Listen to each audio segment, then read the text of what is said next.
All right, so welcome to the show today. My guest today, we're going to talk about this young man from the roughest area of Chicago here.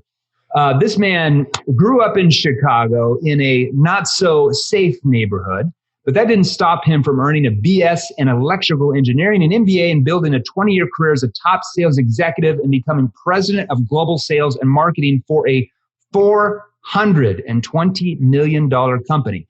As vice president of international sales in a Fortune 500, $3 billion corporation at that time, he was selected from over 500 sales managers to join the President's Advisory Council for Excellence in Sales and Management. Not an easy task to do that. He's the author of 13, I'm going to say plus books, because he's coming out with more, on sales and motivation. Recently launched the Sales Velocity Academy learning platform with 500 plus video trainings. Most recently, he just finished writing his new masterpiece, Mastering the Upsell. We'll talk about that today. He has shared the stage with top business speakers like Zig Ziglar, Damon John from Shark Tank, of course, Rudy Giuliani, the attorney, and top CEOs of the most recognized companies and corporations and brands in the world. We're excited to have you on the show with us today. We've had you on before, Victor, but I wanted you on again. Victor Antonio, welcome to the show. How are you doing, my friend? Jeremy, I feel like I passed the litmus test because I'm back for round two, so I feel good about being here. Hey, round two, man. We're going to have round three with you, dude. I was talking to our Steve the other day. I'm like, you know what? Who can we have on the show that we've already had on here that people loved? And I'm like, Victor Antonio. First person, Victor Antonio. So I love talking to you. You know, I've been on your show as well. I love talking to sales trainers that understand how to use techniques and questions that work with human behavior rather than against it, because most people don't even know what that means. Okay, so I'm pumped to have you on here. Let's do this before we jump in, because I've got some questions I wanted to ask you for the audience, and I actually polled the audience. Here's the main questions they wanted to find out from you. So before we jump into that, can you tell us a little bit about your background and how this started for you? Like, how did you learn all these skills? Were you just born out of your mother's womb and just knew how to persuade and influence? What happened? Just kidding. No, what happened? So the short story. I went into engineering because we didn't have a lot of money, and I heard you could make a lot of money as an engineer. So I did it for totally the wrong reason. Right. And then we had our first child. My wife said, I'd like to stay home. I said, hey, sales position just opened up. I think I can go there and I could probably make more money, but I'll be gone like 50% of the time. My wife's like, I'm good with that. She said that too quick, Jeremy. She said that too quick. I still don't appreciate that. And so that's how I got into sales. It was an opportunity to make more money. And from there, I was actually an introvert in high school. Okay. Like an introvert. Like, I mean, it was really interesting. So people see me now, they're like, what happened to you? Wait a minute. When they were picking in PE, when they were picking like the dodgeball teams and the captains were picking, you were like the last guy out there? What happened? Okay, I was I'd say second to last, maybe third to last. Dude, I was like skinny as a rail, shy guy, always in the corner somewhere. And so I don't know what happened. I think as I went through high school, somewhere in my third or fourth year, I started coming out of my shell. And then I went to college. I was still kind of in there. Yeah. But one of the things that changed my life, though, was Toastmasters. Okay. You know, the speaking organization. Yeah, the speaking organization, yeah. Yeah. And so when I joined Toastmasters, I started getting some groove there and started learning how to speak. And I think I gained more confidence. So it's been a gradual build of confidence. Yeah. And then as an engineer, when I got into sales, I could speak now because I had done the Toastmaster thing. I had a technical background. So I was coming into the sales position with some momentum. I just need to learn the skills. Yeah. And I had a great mentor. His name was Jose Santana, who was just like, you know, just that ideal sales guy. And I would just watch. And I just mimicked and emulated everything he did. And that's how I became. So you started having some success. So let's dive into this new book. So you've got this book that you're just coming out with. You've just written it. Published later on, I think this year, you're talking about Mastering the Upsell. Tell us, why did you write the book, and who is this really going to help the most? So I had this epiphany, Jeremy. I said, look, there's only 4 ways to grow your business. I mean, one of the things I pride myself on is let's simplify the complicated. There's only 4 ways to grow your business. The first one is you can gain new clients. Just go get new clients, right? Client acquisition, strategy number 1, call it the gain strategy. Then there's number 2, the retention strategy. Hold on to people. Now, let's go back to gain. Typically, you'll convert about 5% of people in your pipeline to new customers, depending on what industry, but let's use 5%. So that's how you can gain 5%. Let's move over to retention. There was an interesting study that came out that said if you can improve your retention of clients, holding on to your clients by 5%, you can probably increase your bottom line somewhere between 30 and 60%. which is huge because, again, cost of sales is not there anymore, right? Yeah. The third strategy, not well known, not hardly used, is to reactivate clients who haven't bought. Okay. They bought in the last 6 months, maybe a year, you go back. But the fourth strategy was the growth strategy. The growth strategy is how do you sell to your existing clients? How do you upsell and cross-sell to your existing client base? And one marketing study showed that if you just sell to your existing customer base, you can grow your sales up to 30%. Really? That's huge if you think about it. Yeah. So if you look at any industry, let's pick like insurance, right? So they have an existing policy through your company. So you're talking about how do you get a hold of that customer? What do you do to upsell them into maybe another policy that protects them more or something, or financial services if they've got some investments with your company. Let's say you sell for Merrill Lynch or whoever. How do you get them to invest more of their money with you? Right? That's an upsell, right? Correct. I like to simplify it visually for people. It's like if you bought the single burger, I'd like to sell you the double burger. That's the upsell, right? And if I say, can we add some fries? There's the cross sell. Sure. And so the thing is, if we look at upselling or cross-selling as we've proven ourselves to the client, why not sell them more of what we got? So we're going after wallet share. Yeah. And so I think it's a great strategy. Again, up to 30% revenue increase by just using that strategy. I love that. So let's talk about, because a lot of people that, maybe even some people listening to this show, maybe they don't even have a sales job where they get paid a sales commission, right? But they're still out there trying to influence or trying to persuade or trying to move others. In your mind, why is it so important for someone to have the ability to be able to sell in today's competitive world, like jobs, anything? Why do they need to learn these skills, maybe if they don't even get paid commissions? Well, everything we do is selling. I think we've talked about that in the last podcast. Everything is selling, right? You sell yourself. If you got a relationship, you sold your wife or your spouse, you sold somebody. Yeah. So everything is selling. You're trying to get a job, interview, you're selling yourself. So that's the basic. But I think also you mentioned something that influence is important because we have to understand how people think. Right? And so I view the brain, and you know this, as like an operating system. Yeah. If we understand the operating system, everything else runs on top of that platform. Yeah. So if you have a Mac or a PC, doesn't matter. That's the brain. And then you can run tools and apps on top of that. So we talk about motivation, sales process, and all these things. They run on top of that operating system. Yeah. What's the operating system? The brain. The brain is the brain. What I love about the brain is that it's very consistent in how it thinks. Right. It hates to lose. Right? Fight, flight, or freeze. Take your pick. It's always in one of those modes, right? Yeah. And when you're talking to people, and you know this as well as I do, when we understand influence and what moves a buyer, then all we have to do is use that, take advantage of that operating system that it's already in their head by using sales process, tools, and techniques. And I'm not talking about tricks, tips, or manipulation. I'm not talking about that. It's how do you frame a conversation? Yeah. My favorite example of framing is they did this one study where they asked people, they had a glass with water that was halfway up, and they said half full or half empty.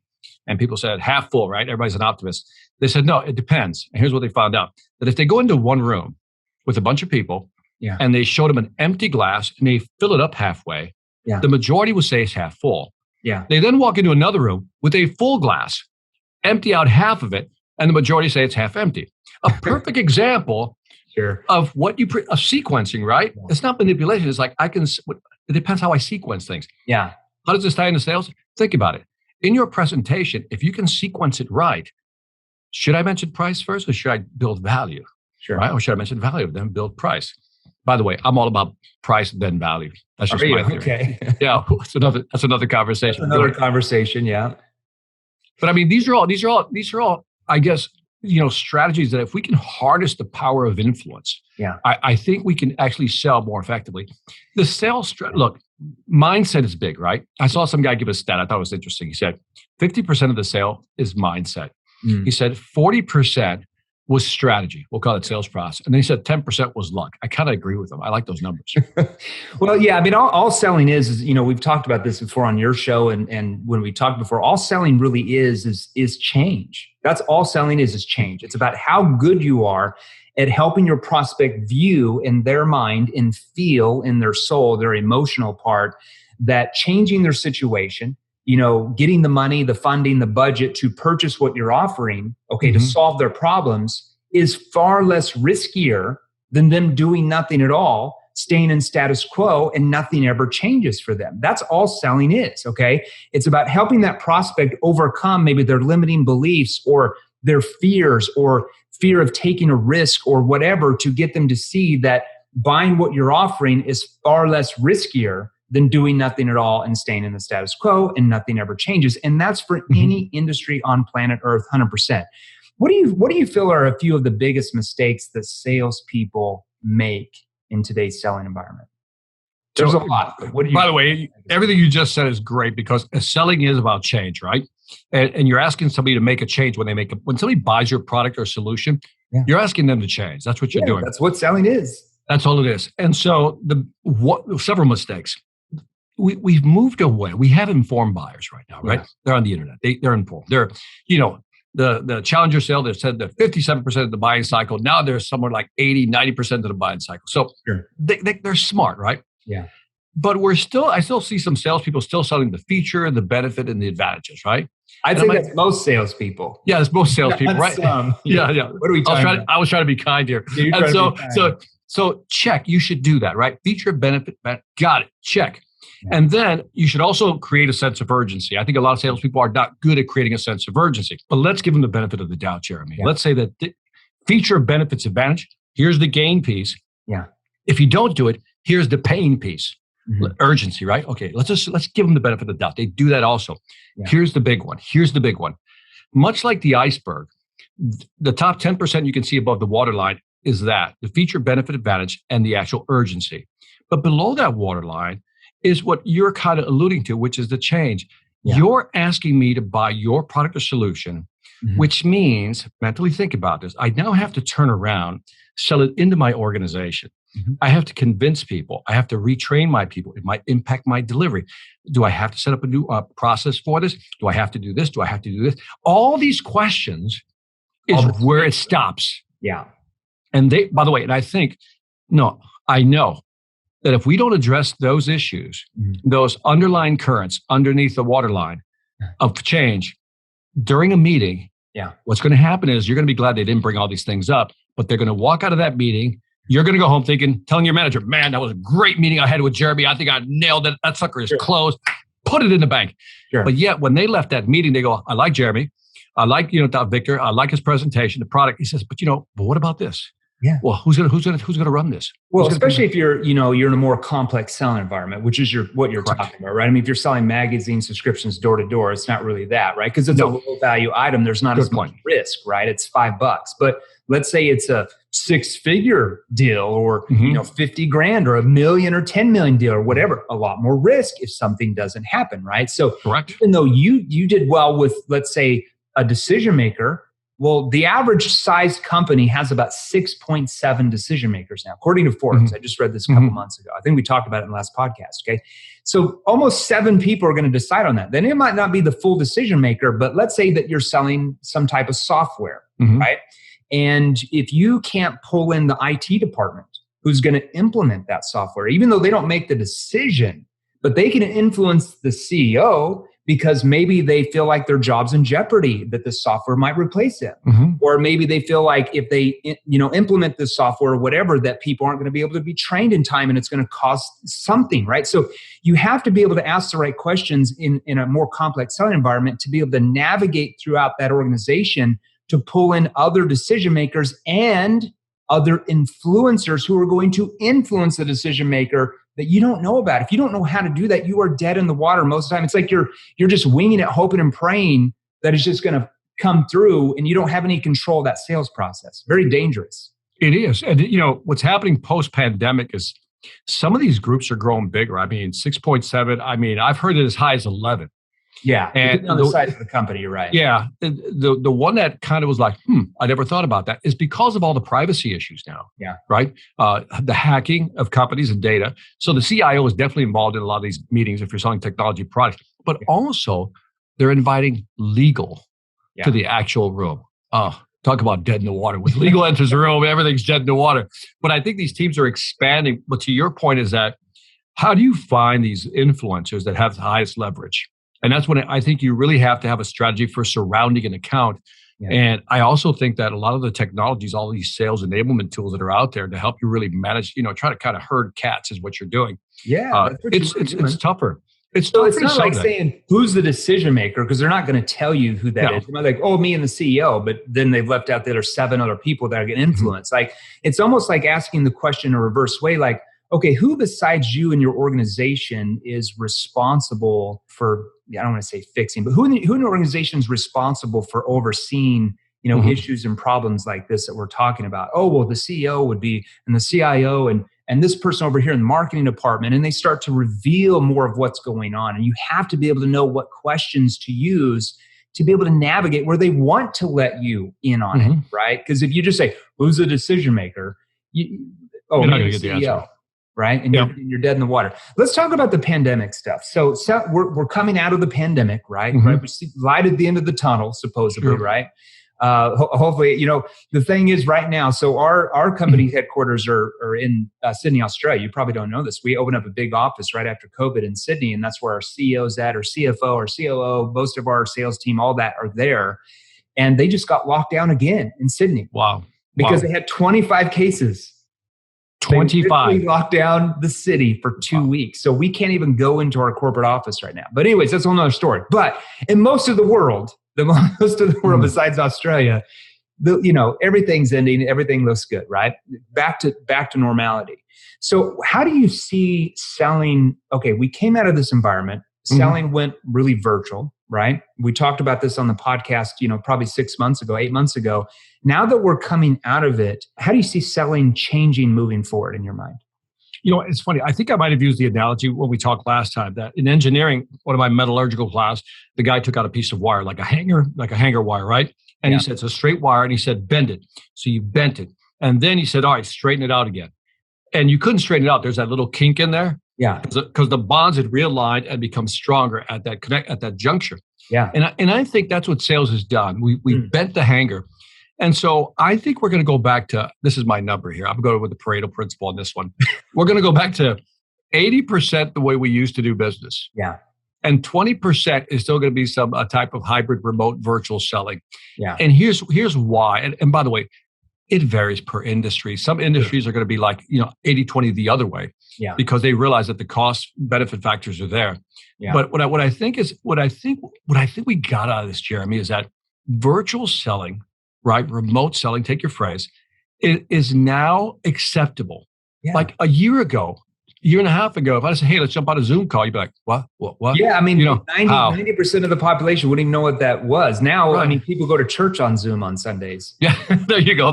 So, and kids are jumping on Zoom. It's not a big deal, right? FaceTime's not a big deal. Going live streaming is not a big deal. So all of a sudden, this virtual communication has become very, very acceptable. And here's proof.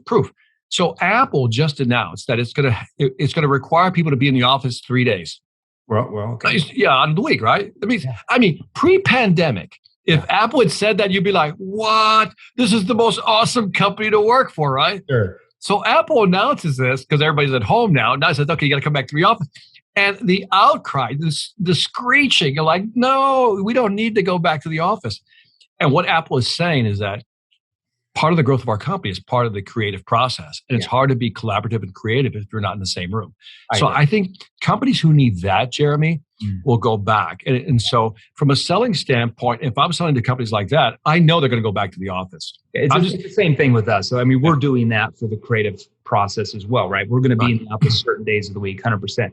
And I think to your point, like a lot of industries saw, like we train several insurance agencies as well and companies. And what they always did in-home presentations, and their salespeople would drive 30 minutes here and 45 minutes here and an hour here. And sometimes they wouldn't even be there. But now that they're doing them on Zoom, it's like they're stacked with appointments back to back to back. And maybe the conversion rates are not as high. Maybe they're down 10%. But because instead of seeing 4 appointments that day, they're now able to see 10. Well, what do you think they're going to do? Great point. Of course, they're going to stay on Zoom and book those appointments that way. Now, there might be some, obviously, there's, like you said, there's different industries that are going to be more, in the boardroom or whatever. But I think there are going to be certain industries that found, even though they were scared about it in the beginning, that having a virtual way to do that, reduces travel time and gets more butts in the seats, more people in front of you, what you're offering. See, I like your optimistic take on this because I'm with you 100%. Yeah. We can moan and groan about, oh, virtual selling, it's not the same. I need to be in there shaking hands, meeting the person. But if we just ask ourselves a different question, how could I make virtual selling work or integrate it as part of my virtual SaaS blended approach? I think that's a different mindset. And I think what I said earlier, 50% is mindset. Then if we can get people just to shift their mindsets, it's not so much will virtual selling work? It's the question should be, how can I make it work? It's just asking the right questions. I mean, if I'm on Zoom, I'm here right here, pretty much almost right where you're at, right? We're sitting here virtual, right? If I'm asking the right questions to a prospect, doesn't matter the industry, and I'm on Zoom, it's really no different than if I'm sitting in their home or coming into the retail store. There's not much difference there if you know how to read their body language, if you know the right tonality, the right questioning skills. There's not much difference in then being there shaking their hands because they can still see you right here as well. You almost have, okay, I'm just going to go totally contrarian. I'm agreeing with you, but I'll go contrarian to what most people think. Sometimes when you got two people on the screen, it's almost easier to watch both of their body language as opposed if I'm there with two people. Yeah. Because I can't look at two people and look at myself, but there's something about looking at the thumbnail going, man, I could read the body language. Well, you can read your own body language. Yeah, and you I can read my facial expressions right now. If I'm sitting in a home, I can't really read how my face looks. That's such a good point. I didn't even think about that until now. That's put that in the really. book. I never. Better put that in the book. It's already done. Put my name on that quote. All right, so let's talk about closing. Let's talk about closing. So, what are your thoughts on closing, like pressure versus persuasion? I think I believe in nudging, not pushing. That's always my phrase. It's how do you? I mean, the thing is, the sale is won during the discovery and the presentation. I mean, if you do it right, by the time you get to the close, it's you just nudge them over the line. They just need the confidence to make the decision, right? Yeah. If you let's take two scenarios. If it's an inbound lead, I ask, how much research have you done? They go, Victor, I've done some. Beautiful. Let me jack you up with more information. Let's really talk through what you want. And if I ask the right questions, have you so pointed out repeatedly, ask the right questions, if I can hit their objections in the presentation, here's what I know you're worried about. Yeah. By the time I get to the end, I should just be able to nudge them over the line. Yeah. Now, when we do an outreach, which is prospecting, again, that's a tougher call because we don't know how much research they've done, or even if they're aware that they even need our product or service. So that's a harder sale. I will never deny that. But in either case, if we're doing a presentation, I don't have 101 closes memorized, Jeremy. I don't. I think if you did, you wouldn't be as successful as you are now, right? No. The sale's not won or lost at the end by asking an option close. Like, do you want the red one or the blue one? Or do you want it delivered Wednesday at 5 or Thursday at 6? Yeah. Like you said, it's won or lost during the discovery part of that conversation, right? Where you're helping them see problems that they didn't even know they had. We've talked about this a lot. We talked about this on the last podcast.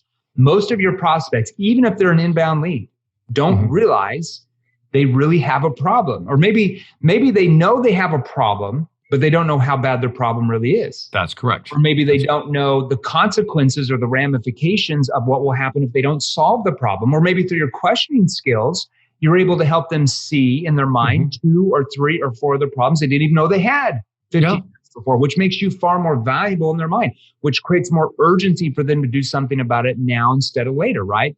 So I love that. I love that. Closing. By the way, go ahead.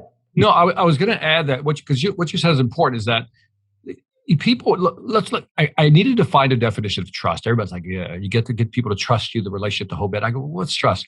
So I think I've come up with the ideal formula for trust. I'm going to lay it on you, Jeremy. My formula for trust, tell me you agree. In order for a customer to trust me, because if they trust me, they'll buy from me, right? Yeah. If they really trust me, by the way, the first one is I take their point of view. Yeah. I really understand. So there's only 3 parts of this. I get you, man. I understand what you're going through, right? Number 2, now that I understand you, I'm going to demonstrate my expertise that I can help you and solve your problem. So I demonstrate expertise. Good so far, right? The third component is that I have your best interest in mind. Yeah. Which means I'm not reaching into your pocket to try to grab all your money. I'm saying, look, I said, based on what you've told me, based on what we walked through, here's some options. And I cover this in Mastering the Upsell, that it's how we present pricing even. You can influence how people feel about you and how you present pricing. Yeah. And so I think say it again, trust is, I'll take your point of view. I got you. 2, I can educate you, prove my expertise, I can help you. And 3, I'm going to have your best interest in mind. I'm going to work with what you have and the fear that you have. Let's go ahead and do this. Yeah. I totally agree with you. Like when we do proposals for companies that are looking at our sales training to solve their problems, help them sell more of their products and services, we don't just go in there like, here's the price, right? So when we go through a proposal, we recap the problems they said they had and the root cause of those problems from our discovery calls, okay, that our people have with these companies. Then we go over the impact or what it's doing to their organization, okay? So not only do we first in the proposal talk about the problems they said they have, the root cause, what's causing the problems, how it's affecting them, but then we go over in the next part of the proposal their objectives as a company, where they want to go, why it's so important for them now. And then the third thing we go over is here's how we can solve it, the deliverables. And for you to get these type of results you said you wanted and get to where you want to be as a company, this is the funding you'll need for us to do this for you. And so by that time, when we talked about their problems again, we talked about their objectives, where they want to go, and how we can help them solve those problems and get where they want to go. And oh, by the way, here's the funding you'll need to get in. It just makes logical sense for them. And they've already felt from the discovery called the pain, right? We've helped them relive the pain of what's going on compared to where they want to be. So let's say they invest, I don't know, just throwing a random number out there, $60,000, but they feel that $60,000 is going to make them an extra $60 million in revenue as a company over the next year. Well, that's brainer. Yeah. You know, so it's how you, like you said in your presentation, it's how you create value around the price. If you're just throwing out some random price and they're like, $60,000, that's like another bill for us. Like, why do we need that? But if they see that $60,000 investment or whatever it is, going to make them an extra $6 million in revenue over the next 6 months, then that seems pretty cheap. I mean, it's value versus price. If I can create enough value, the price doesn't mean anything. That's the shorthand of all that, right? Yeah. Getting them to think results-based thinking rather than price-based thinking. The outcome. You're absolutely right. I think one of the things, and I want to mention this, so I can just reference the book, because there's a couple of strategies in there. I just want to make sure the audience gets, so they'll get jacked up and read the book when it comes out. The one I thought was interesting. So, I like to present options. By the way, when I say options, I said, here's package 1, here's package 2, right? Yeah. Now we know, if you offer 2 options, people typically choose the cheapest one, right? No science there, no real hard science there. So the National Geographic's did this study. You're gonna love this, Jeremy. Have you heard about the popcorn study? I haven't. Okay, the popcorn study is pretty fascinating. Yeah.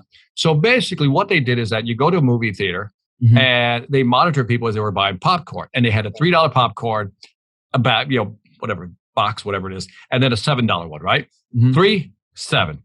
Not rocket science that the majority went for the $3. Okay, the majority went for the $3. Right. Then they asked the question: so how do we get more people to buy the $7 one? Right. Right. And so what they did is they tried to put it at.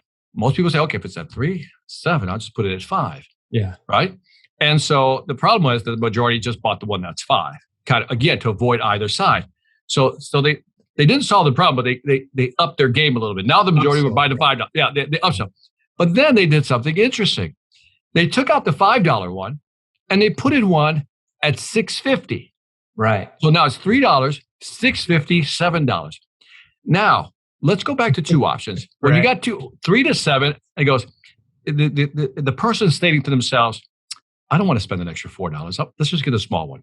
Yeah. That's their internal mechanism, right? Right. When they put the $6.50 in, now the internal dialogue sounded like this. Only an extra.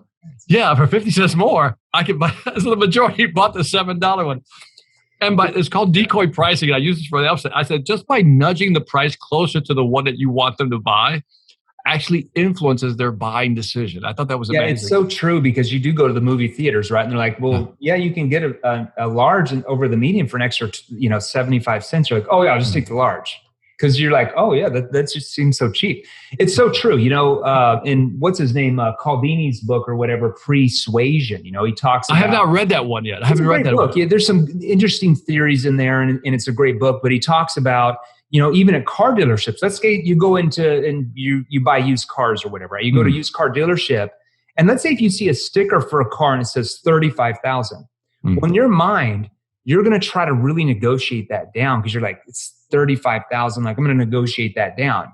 But if that same car said $34,673, in your mind, you don't feel like there's much wiggle room to negotiate that car price down. Because it seems exact. Because it seems like there was a lot of thought process that went into the cost of that car. Whereas if I put 35,000, it's like some random number they're just throwing out.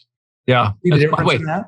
Oh, I love that, because it is true. It's like, well, somebody must have worked that number out, because they even put some, down to the last digit, right? When we talked about trust and pricing, one more on the upselling I thought was interesting to build trust.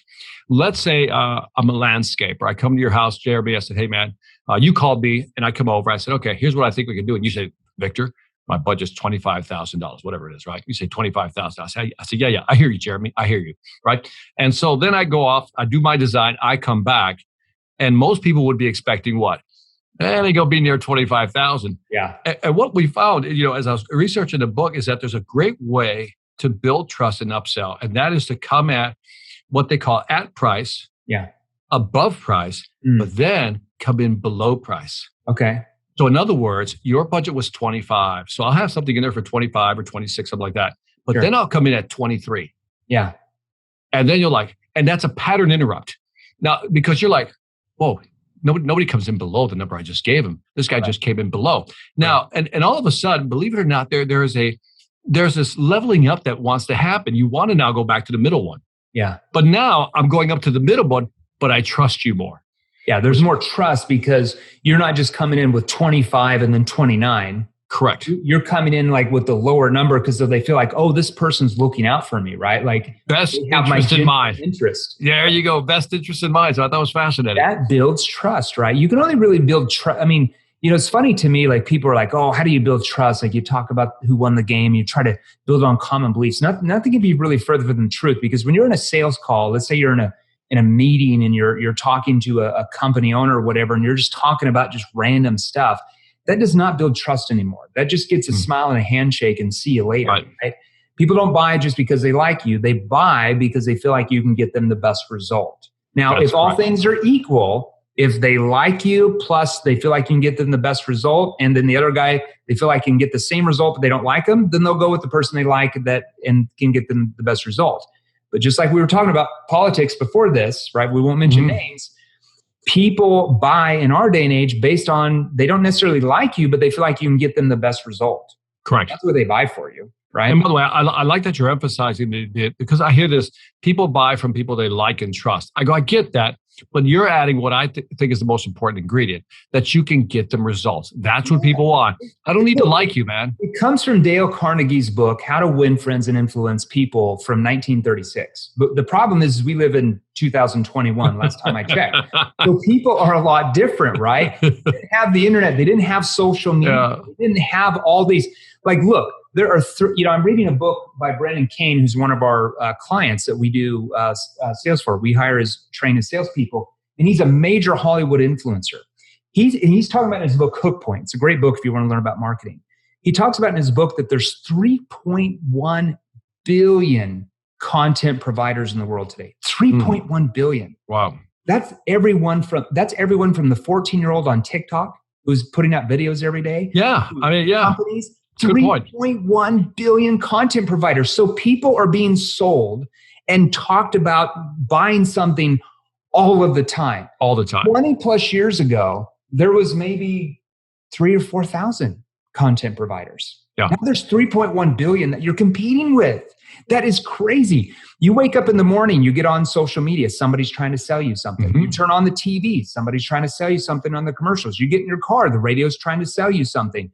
You get to work, your friend, is trying to sell you something. You come home, you see billboards along the side of the road trying to sell you something. You're being sold to 24 hours a day, 7 days a week. Yep.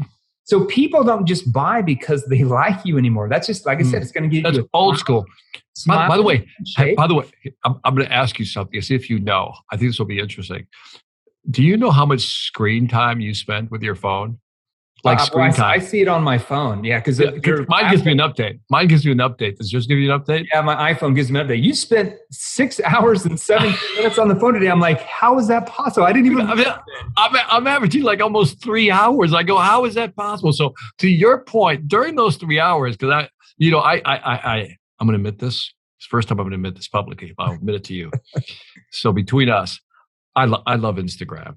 I don't know why. I just like the news feeds and everything. Guy. Yeah. I used to be a Facebook guy, but there's something about the Instagram, whatever, IGTV and all that stuff I love. But there's commercials all throughout that. Yeah. So add that to your mix. And I'm like, it's all the time. It's all the time. You're being sold to all the time. So like I said, you might like grandma, but you're not necessarily going to buy grandma's Tupperware she's trying to pitch you.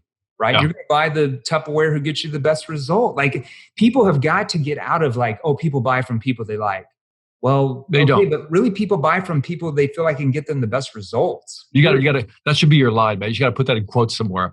100%. I got to tell you a quick story. So I was traveling with this guy, a company hired me. Mm-hmm. And if I told you the story, the last one, I apologize, but it's such a great story, is that this guy's name is Larry. Yeah. And Larry's like this old guy. He's about, I don't know, almost 70 years old, but out selling 10 salespeople to one, right?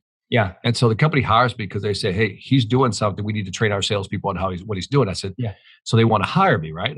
To figure out what he does. I said, well, why don't you just ask him?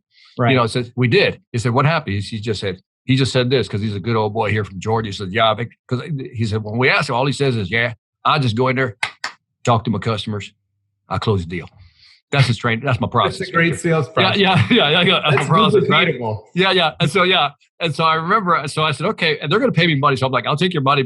And so I remember I took out Larry to like Taco Mac, which is where you get beer and burgers, right? And I said, Larry, let's not go through this whole thing, me having to shadow you for 2 weeks. I said, well, just tell me what you do. Let me walk through it. I'll document it, give it the process. I can make some money and I can leave you alone. I said, so what do you do that makes you a great salesperson? Victor, I go in there, talk to the customer.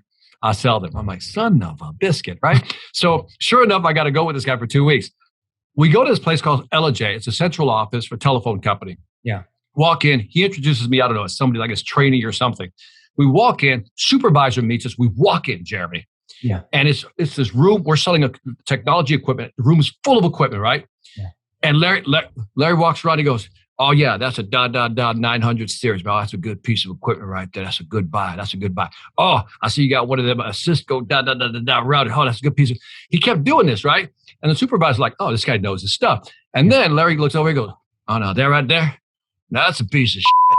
I don't know where you got that from. And my jaw dropped because I'm like, did you just call that a piece of shit? And I'm like, but then I looked over at the supervisor, and this is what I looked at him. He bowed his head a little bit, and he goes, yeah, that right there wasn't a good buy. We figured that out ourselves. At that moment, him and Larry bonded like you wouldn't believe. They viewed him as an expert. That's what it was. And by the way, viewed him as an expert, but he also wasn't afraid to tell him maybe something they weren't ready to hear. Yeah. Yeah. He was, we in my organization, we call it, you got to give him the velvet sledgehammer. You're not like pushy and over aggressive, but you're asking questions that get them to think about the consequences of the ramifications if they don't do anything. You're in a way challenging them. I know there's a book called The Challenger Sale. I have some different ideas on that, but you're basically challenging them in their way of thinking that's allowed the problem to keep happening. But also you make them feel comfortable. When somebody talks to you, isn't that what we need today, Jeremy? Some direct conversation. I'm tired of it. I call it the wordy. That's my new phrase for it. Wordy is people who say a lot of words, but nothing means nothing. Too much. And everybody's just trying to be politically correct, not get canceled the whole bit. And what we're desperate for, like almost like oxygen, we need it. It's just some direct conversation. I'm not talking about rude. I'm not talking about being a jerk. I'm not talking about disrespect. I'm talking about just say it, man. Yeah. Just say it. You know what I mean? And that's what Larry did. He just said it. And I could tell that the customer appreciated that. So besides expertise, there was this directness and openness that I think people are craving for in sales. 100%. What do you think is the main reason why so many buying decisions stall in the marketplace? Today, I think it's one, you've mentioned one already, the number of decision makers, right? It's all about change. And I hate to sound like a broken record because you already said, but let's break apart change. There's a financial component, right? Got that. It's going to cost money. There's a time component, right? To implement and do what we got to do. Yeah. But then there's the risk component. And I think we don't mitigate enough risk. So the customer, as you pointed out earlier, almost like right to the beginning, in the absence of taking action, I'd rather not take action. Yeah. You know what I mean? And not be wrong. Yeah. Then take action and be wrong. And you ask, like, what's a salesperson's weakness? Another Achilles heel, if I could put the other one is we don't sell below the iceberg. the inherent fear. But we don't mitigate the risk is the other Achilles heel on the other side, because we don't say, we're going to protect you from this. Yeah. Here's the case studies. I think you mentioned it, right? Here's a case. We've done this before. It's almost like you want to go, it's okay. Yeah, we have to get I got you. I got you. Open up to us and tell us the truth about what's going on, right? So just let's say if you're in a B2B complex selling environment, and the person's like, wow, this sounds really good. I'm going to go back to the CEO and we're going to do another call with you. And this sounds really great. And we just went through a proposal. We teach our salespeople to ask this question, be like, but hold on. What if you go back to the CEO and he doesn't want you to get the funding from this other department, and your sales keep staying stagnant the next 3, 6, or 12 months from now? And so we challenge him on that. And he's like, oh, no, he's going to do it. But hold on, what if you go to him and he doesn't want you to get the funding to put in more advanced skills for your salespeople? Like what are the ramifications if that happens? Right. And so we get him to like dig in his heels more. We're like, no, we're going to do this, blah, blah, blah. And you have to get that commitment out of people. You can't just be like, oh, the presentation went really well. I know they're going to buy in a couple of weeks, like they said. No, you have to challenge them. Let's say if you sold B2C, and let's say if you sold insurance, but hold on. Let's say you're talking to the husband. What are you going to do if you go to your spouse? Let's say they want to think it over. What are you going to do if you go to your spouse and she doesn't want you to get the extra money for this policy, and then God forbid something happens to you? Like what happens to her then? Yeah. By the way, can I add just a one little like nudge to that one? Yeah. Before I ask him, that's a great question, by the way. Before I would ask him that question, the one I would ask him before that is that, tell me what it is about our product or service that you think will sell that CEO. Yeah. Because now they have to tell me. If they really listen to my presentation, they should be able to articulate the key points. And you know what happens 9 out of 10 times? They can't. Which means when they go to the CEO, they're going to be in trouble anyway because they can't articulate the points. So what are you going to say to your CEO that's going to cause him to want to get these type of skills? Like, what are you going to actually talk about? I think that's right. You have to find out what they're going to say, because if they're like, oh, wow, they just have this greatest, latest, blah, blah, blah, blah, blah.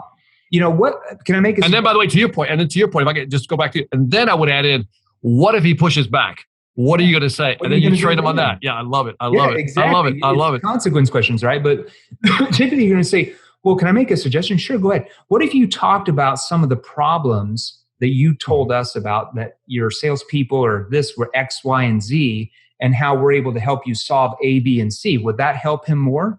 Oh, yeah, that's a good idea.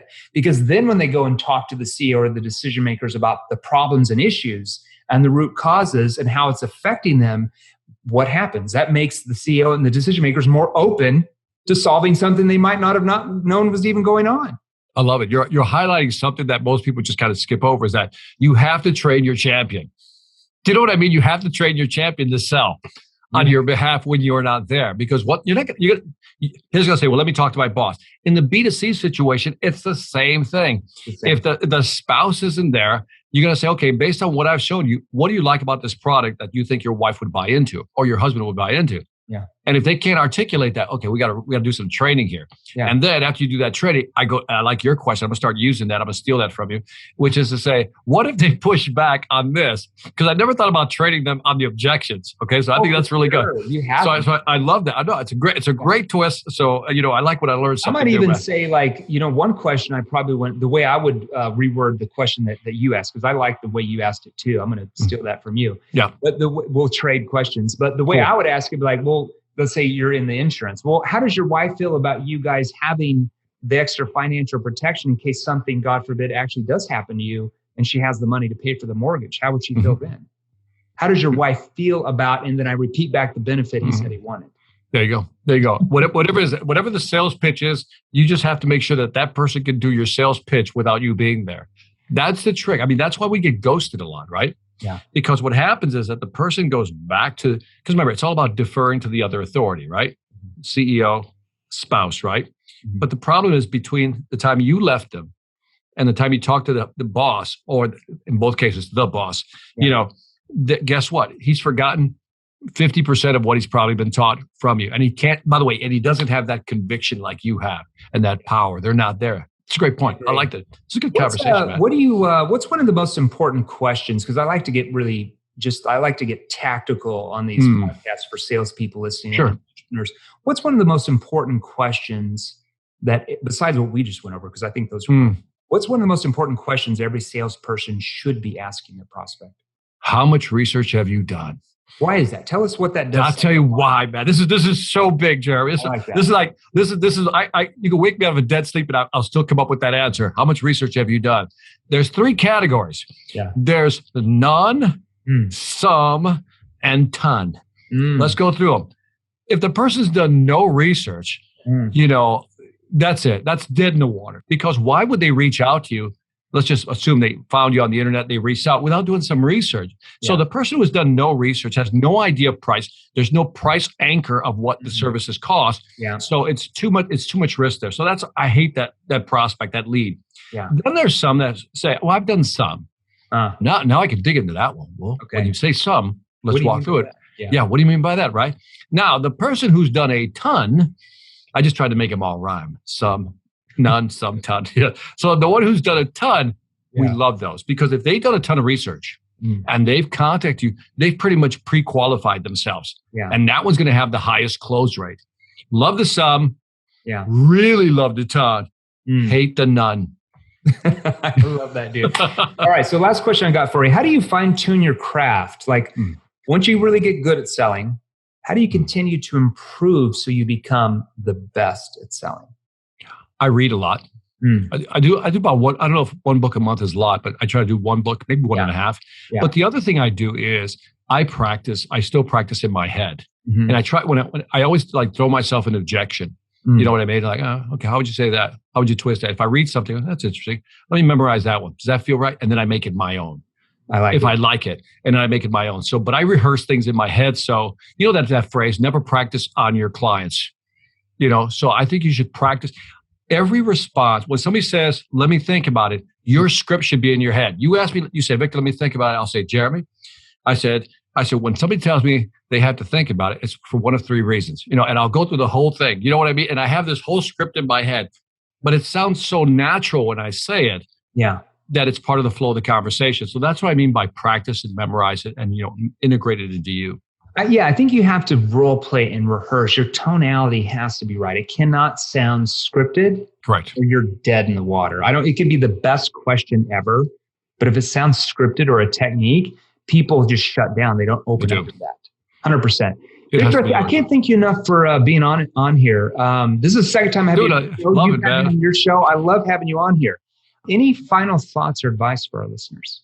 I want to focus people on when the book comes out, Mastering the Upsell. There really is, the pandemic has highlighted something that we can probably close, as you pointed out. We could probably have more meetings. Our closing rates aren't that high, but our costs are going to go through the floor, which means our profit margin is going to be that much better. Well, I'm not saying like even on Zoom, our closing rates can be even higher than in person if we learn the right skills. Correct. So either way, you can schedule more meetings, you can close more deals, your cost of sales go through the roof, profit margins expand. Love that, right?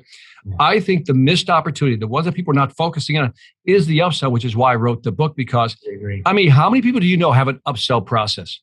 They don't. No. I've not seen one documented piece of evidence of an upsell process in any sales process. And I think if we believe the data that you can grow your revenue up to 30%, this is a skill. Because it's all a game of inches. Remember that, any given Sunday, game of inches, right? So what if we can make mastering the upsell, just upselling in general, cross-selling, part of that new game that we're going to play? I totally agree. So I want everybody, when the book comes out, where can our listeners learn more about you and your training, though, and like get on a waiting list for the book, or where can they go? VictorAntonio.com, or just type in Victor Antonio. I'm everywhere, Jeremy. Come on, man. I'm everywhere. We'll put your website up there. Victor, I want everybody to go VictorAntonio.com. Get the book, Mastering Upsell. He's got other great books in there, other great trainings. Make sure you go in there. Victor's a stud. Victor, thanks for being on. Stay safe out there in Georgia. Jeremy, you're awesome, man. Thank you for having me on again. Hey guys, if you enjoyed these, here's another you can watch right over here. Join our free Sales Revolution group. Click the link below, join us, and we're going to help you. Thanks for watching. We'll see you real soon.